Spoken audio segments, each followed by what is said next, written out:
Live from WRAL News Headquarters in Raleigh, your number one source for local news. WRAL News, coverage you can count on. We expect Durham police to give an update today on the investigation into the shooting of a teenager by an officer.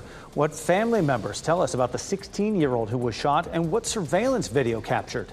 And heading out the door this morning, temperatures are above normal, but that isn't going to last long. I'm tracking a front that'll bring us some of the coldest air we've seen in a while. State leaders will answer questions today about a $175 million gap in funding for disaster relief. The scrutiny they face as people try to recover from the devastation of Helene 2 months afterward, and those needs are ongoing. Hello, everyone. It is 6 o'clock here on your Monday morning. We thank you for joining us. I'm Renee Chu. And I'm Jeff Hobie. Thanks for making us part of your routine here on this Monday. Well, we had a great weekend. The above average temperatures. Just gorgeous. Oh, so nice. We're going to eke out a couple more days of it as well. Elizabeth Gardner in the WRAL Severe Weather Center. Yeah, if you're one of those warm weather lovers, got a couple more days for you. It's such a nice weekend. We'll tack a couple days onto that. This is a live look at North Hills this morning. We're seeing a mix of clear skies and a little bit of cloud cover as the sun comes up. We'll see sort of where those clouds are developing across our area. 49 is our temperature. Our wind is coming out of the southwest, and so that's what's bringing the warm air into the region. Oh, I see the moon up there at the top of the screen now, just started to show up. This is a look right in our backyard at the tower, where we do have it lit in purple because there are going to be some clouds in a few places. But generally today, once we get into the mid to late morning, wherever there are some low clouds, those are going to burn off. Our temperatures range from mid 40s in the north to some low 50s in spots. South Hill checking in at 51 degrees right now.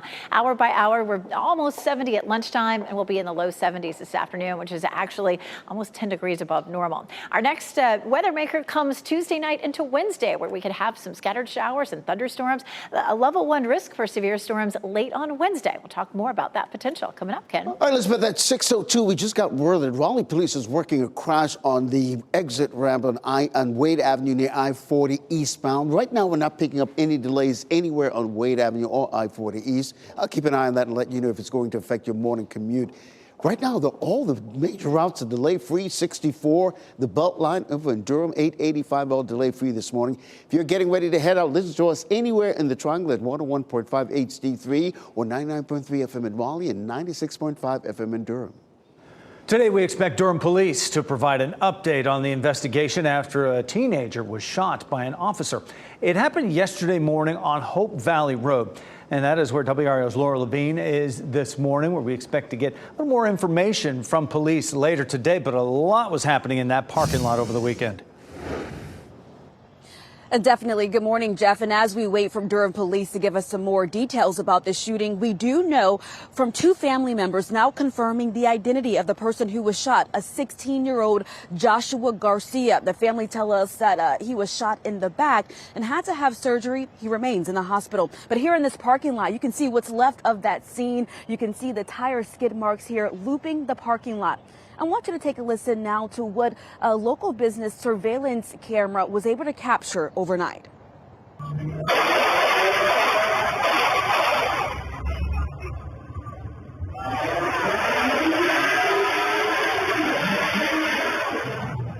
And the car engines revving there. Durham police say they were responding to reports of a car club street racing in this parking lot. When an officer got to the scene, someone began to throw objects at his police cruiser. The officer went to confront that suspect, who then began to run. Chief Patrice Andrews describes what happened next. The suspect then at some point raised the handgun and was then shot by the officer. The suspect continued to flee and got into a vehicle that was in the parking lot. And another officer in the area was able to stop that vehicle, provide aid to the suspect while waiting for EMS. So here's the questions that we're working to get answered from Durham police today. How many times was this teen shot? Where was he shot? We're also working to learn more about the officer involved, who we know is on administrative duty while the SBI is investigating. Laura Levine, WRAL News, live in Durham. The WRAL News team will keep you updated on this story throughout the day. Be sure to tune in during our newscast from 4 to 7:30 this evening on WRAL. As people try to recover from Helene in western North Carolina, state leaders will answer questions today about a $175 million gap in funding for disaster recovery. WRAL's Kelsey Coffey is live outside the legislative building this morning. And Kelsey, Republican lawmakers are bringing this to the forefront. Yes, Renee, right now, the state's disaster recovery agency is $175 million short of what they need. And discussions will be happening here inside the legislative building later this afternoon to get to the bottom of what went wrong here. This comes just weeks after Hurricane Helene ripped through western North Carolina. State leaders who are over disaster relief efforts will testify before lawmakers today. House and Senate Republicans are concerned about the $175 million funding gap, especially now that Helene recovery is underway. The head of Rebuild NC will testify about the budget deficit. WRAL docs covered the problems that organization is facing in our documentary Aftermath, which focused on people still waiting for help years after Hurricanes Florence and Matthew. Those state leaders are scheduled to testify this afternoon at 1 o'clock. Kelsey Coffey, WRAL News, live in Raleigh. Today we'll hear from North Carolina Central University's head football coach Trey Oliver for the first time since an on-field fight between his team and players from Howard University. NC Central's chancellor says the school will investigate the fight that broke out after Friday night's game. Chancellor Kerry Dixon released a statement Sunday that said, in part, the altercation is not only deeply disappointing, but also stands in stark contrast to North Carolina Central University's core values. Such disruptive behavior is unacceptable, and we're committed to conducting a full investigation and taking appropriate disciplinary action to ensure accountability. The Mid-Eastern Athletic Conference is also investigating this fight. The game was nationally televised on ESPNU. Raleigh police are looking for the person who robbed a Taco Bell KFC restaurant. The armed robbery happened shortly before 6 last night over at the restaurant on Falls of Newts Road. The WRAL breaking news tracker got video of the scene. It was blocked off with police tape with several patrol cars in the area. No one was hurt. Your time is 6:07 here on the WRAL Live Center. Good morning. I am Chris Lovingood. One thing I am tracking here, this announcement this morning that Spirit Airlines, known for being a more budget-friendly airline, has filed for bankruptcy protection. It seems that it has reached a deal with some of its bondholders to help it carry itself through this bankruptcy process. And just to give you a show of what the stocks have looked like for Spirit, I used the year-to-date feature here on Google to kind of show you. And look how since January, the value of the stock has just went all the way down to just shy of more than $1. We're watching very closely to see how this will affect those who are working for Spirit Airlines here in the WRAL Live Center. A banner on display on East Franklin Street in Chapel Hill has outraged a number of people in the Jewish community. 3 banners are hanging from the old post office building at the Peace and Justice Plaza. They're called the Power of Good Trouble. The banner on the right shows a person wearing a traditional headdress worn in the Middle East. The artist calls it, quote, the image of a graduate adorned in their blue cap and gown, defiantly protesting. Some people are interpreting it as a symbol of Hamas, and they say it is offensive to the Jewish community. I was appalled, actually, because the equation of, I was around for some of the student protests. I heard what they said. I heard the accusations that they make and the slogans that they chanted, and they were supporting violence, erasure of Jewish identity and violence, and the violence that happened on October 7th in Israel, where I have family. And we've reached out to the town of Chapel Hill for a comment on that banner. We're waiting to hear back from them. Today, Durham is moving forward in its effort to hire a new city manager. City leaders will discuss the next steps for filling that position, and that's because city manager Wanda Page will retire on December 31st. The closed session will begin before tonight's city council meeting. For the first time, President Joe Biden is authorizing Ukraine to use powerful American long-range weapons inside Russia. Ukrainian President Volodymyr Zelensky has been pressing the U.S. to allow this, and he says it is needed to help Ukraine gain momentum in the war. Russia has deployed nearly 50,000 troops, including some from North Korea, to the region where Ukraine launched a surprise offensive in the summer. Starting tonight, there will be overnight closures on I-40 in Orange County. All lanes of I-40 West will be closed at the old NC 86 exit. That's exit 261. Crews will be working on the bridge there from 10 p.m. to 5 a.m. for the next 3 nights. The work is expected to be complete by 5 Thursday morning. A warning this morning about carrots that may be in the fridge. What you need to know to keep you and your family safe from E. coli. And a bullet strikes a plane on a Dallas runway minutes before takeoff. We're hearing from passengers on that plane. And if you love the warmer temperatures, get out and enjoy it quickly. I'm tracking a front that'll bring us a chance of some stronger thunderstorms and much colder weather just in time for the Christmas parade. As you get into your car, tune to WRAL News Plus on your radio. In Raleigh on 99.3 FM. In Durham, 96.5 FM. And everywhere on 101.5 HD3.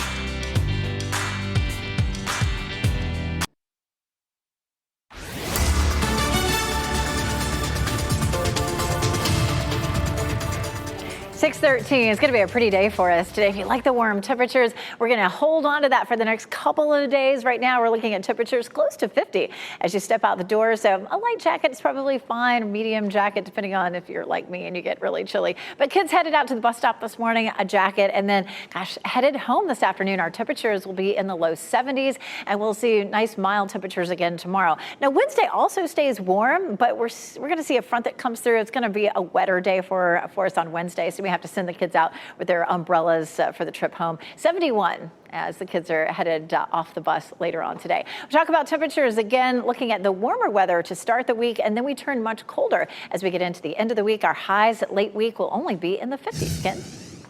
All right, Elizabeth, weather and traffic every 10 minutes. We just got reports of Raleigh police working a crash on the Wade Avenue ramp to I-40 eastbound. It's a minor crash, damage only. We're not picking up any delays in that area, which is good news, really. But I just thought you should know about it. It's probably on the side of the road, so watch for some police activity.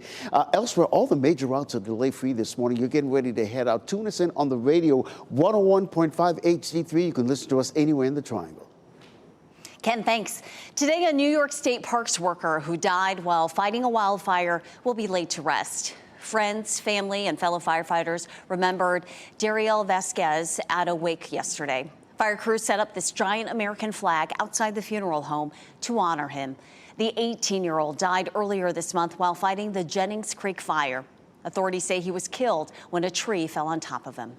New York State Police and the National Guard are patrolling with water buckets after the fire jumped the containment lines over the weekend. The fire has burned more than 7,000 acres, mostly on the New York side. It's nearly 90% contained. A Southwest Airlines plane was hit by gunfire on a Dallas runway, and this morning police are still searching for the gunman. WRAL's Michelle McConaughey is here now with what we know about this, and we're also hearing from the passengers on that plane, Michelle. We are, Jeff. Flight 2494 was struck by gunfire near the cockpit while taxiing for takeoff to Indianapolis. Police responded to a shooting call at Dallas Love Field Airport just before 10 o'clock Friday. Shannon and Jamie Lee were on that flight with 2 of their children. Lee said everything seemed normal until they heard the pilot over the loudspeaker telling everyone they needed to go back to the gate. They had no idea that something that serious happened. They thought it was just a mechanical issue. Very concerning because there's, with a bullet, it could hit anywhere. Thankfully, nobody was hurt. Lee said they boarded the next flight without knowing exactly what happened. The airline later said in a statement that a bullet apparently struck the right side of the aircraft just under the flight deck. Lee said they're grateful for how Southwest handled the initial discussion with passengers on the plane, but think they should have told them what happened before getting on another flight. The plane has been taken out of service as Dallas police now lead the investigation into who fired that bullet and why. Michelle, thanks. Check your fridge. The CDC is investigating an outbreak of E. coli linked to carrots. The outbreak has caused 1 death and caused dozens to get sick in 18 states, including North Carolina. The company has recalled its bagged organic baby and whole carrots. They were sold under a number of brand names, including Trader Joe's, Wegmans, and Sprouts. The carrots had a best if used by dates ranging from September 11th to November 12th. The whole organic carrots had a use by date ranging from August 14th to October 23rd. 3, 2, 1, ignition, engines full power, and liftoff. Go Starlink, go direct to cell. And with that, new this morning, 20 more Starlink satellites are now in low Earth orbit. SpaceX launched them from California just before 1 o'clock this morning. 13 of the new satellites have direct-to-cell capabilities, and that means they can be used to connect smartphones around the world to the internet. A major music festival is returning to North Carolina. The Love and Life Music Fest is returning to Charlotte in May. More than 90,000 people attended this year's inaugural festival to see more than 40 artists, including Post Malone, Stevie Nicks, and The Fray. North Carolina artists DaBaby and Petey Pablo also performed. No artists have yet been announced for next year's festival. Pre-sale tickets go on sale at 10 a.m. Right now, 6:18 is the time on our Monday morning as we get things rolling. Looking at a nice sunrise on the way. Elizabeth Gardner in the WRAL Severe Weather Center because it's so clear and cool out there. Yeah, it feels great out. We're taking a live look at Fayetteville right now, and you can see the sun just starting to light up the horizon a little bit. We're going to see a mix of sun and clouds as that sun comes up. Should make for a pretty sunrise in most places. There's a live look at Raleigh over North Hills. Checking out Apex and Chapel Hill. Chapel Hill's courtesy of Top of the Hill Restaurant. Checking out our 3 top talkers for this week. Number one is the warm temperatures that we're going to see for the next couple of days. But late Tuesday into Wednesday, some showers roll through, and it's looking like some folks may just see some light rain, but we could have some thunderstorms late Wednesday into Wednesday evening. And the folks who see these thunderstorms will have a better chance of seeing some more significant rain, maybe closer to a quarter to a half an inch. Behind that front, it is going to be windy and chilly. Some gusts up to 30 to 40 miles per hour Thursday and Friday, and then cold too. Highs in the 50s. And we'll see temperatures in the morning in the 30s, a string of upper 30s, not a lot of freezing temperatures, but we'll be close to it. Checking satellite and radar. Here comes that front that's going to bring us the colder air. And there is some severe weather along with it. We have a tornado warning that's ongoing right now, as well as some severe thunderstorm warnings across parts of Texas and Oklahoma. Now, we'll have a level 1 risk for severe storms on Wednesday. Our best chance for those storms would be late afternoon into the evening, and 1 or 2 of those could produce some wind damage, potentially knocking down trees. This afternoon, we'll continue to see that marching eastward. Warm front lifts northward, keeping us warm on Tuesday. We stay dry for much of Tuesday, but Tuesday overnight and into the day on Wednesday, we could start with some rain, but then when the front itself comes through during the afternoon and evening, that's when you'd have a better chance of some scattered storms. A lot of that rain is going to shift northward, so our rainfall totals are not looking great. We may see some snowfall totals, though, on the back side of that low as it moves northward. It could wrap around enough cold air and moisture that we could see some accumulating snow in our northern mountains on the western slopes. Washing your car, you could probably do it Thursday, Friday, Saturday, but it's going to be awfully chilly. I would get to it today or tomorrow before that rain starts to roll into our area. Of course, then it's rained on your car, but it's kind of like catch-22. We're going to have the potential for some strong gusty winds on Thursday. Those winds gusting maybe 40 to 45 miles per hour, and that will repeat again on Friday. Checking those temperatures, nice and mild today and tomorrow, and Wednesday is going to be a little bit on the wet side. And of course, our favorite event of the year, the Christmas parade, is Saturday. We're going to start with temperatures at parade time in the mid-40s. So you'll want your coat, Ken. It's going to feel like the holidays. Listen, we got reports of Raleigh police working a crash on the Wade Avenue ramp to I-40 eastbound. Right now, we're not picking up a major issue on Wade Avenue. We'll let you know if that continues as your morning commute wears on. But right now, no major issues to report right there on Wade Avenue. We're getting reports of a hit-and-run crash on Peace Street near St. Mary's.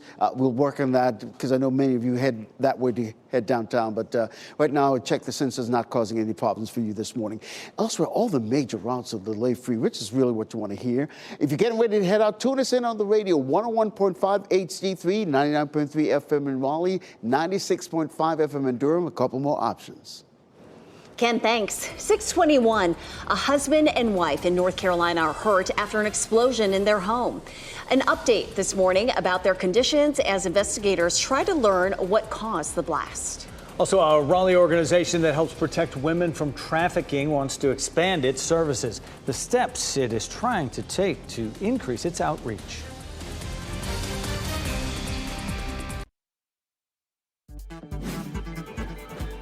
This What's Trending report, sponsored by Rug & Home. Beyonce is giving her fans a Christmas present. Also, someone may pay $1 million for a banana. Ken Smith's here now. What's trending, Ken? What? Yeah. All right, let's start with Beyonce. The Beehive buzzing about this, right? Just before midnight, Beyonce and Netflix announcing she will perform at halftime at the Christmas evening NFL game. That game between the Ravens and the Texans will be played in Houston. Of course, that's Beyonce's hometown. Yeah, perfect for the Queen Bee. Of course, she's no stranger to marquee NFL events. She headlined the halftime show, Super Bowl 47, was also featured in Super Bowl 50, and Christmas Day, you can see Beyonce. I can smell them crashing the site again on Netflix. Get ready. All right, let's talk about this banana. Take a look at your screen. Put on your coffee and take a look at your screen. This banana could bring more than $1 million at an art auction. The piece is called Comedian. It's a banana duct taped to a wall. Sotheby's will auction it off on Wednesday. Yeah, so I'm doing this because in 2019, it sold for $120,000, and now it's up for $1 million. But with it gives you the authenticity, okay, that this really happened. But it also gives you permission to duplicate it and do one of your own. So, and get $1 million? Yeah, right. I got a banana in my pantry right now. I don't know. Perfect. I got some duct tape, Ken. We'll split it and create some art. Yeah. Love it. The Postal Service will honor Betty White with a new stamp. It is based off a photograph taken of White in 2010. The art director for the Postal Service designed it. It will be available next year. White died in December of 2021, just weeks shy of her 100th birthday. We'll hear from North Carolina Central's football coach today for the first time since a huge fight on the field. The investigation the university is launching into what happened among the players Friday night. And we have a beautiful sunrise in progress. Take a look here at Wilson. Just a little bit of cloud cover, and our whirligigs are sitting still. Coming up, we have a front that'll come through that's going to drop our temperatures and bring us some windy conditions. I'll show you. And here's a forecast. You can expect a lot of traffic when you travel to your Thanksgiving meals with family and friends. New projections just released at midnight from AAA about the busy roads and airports.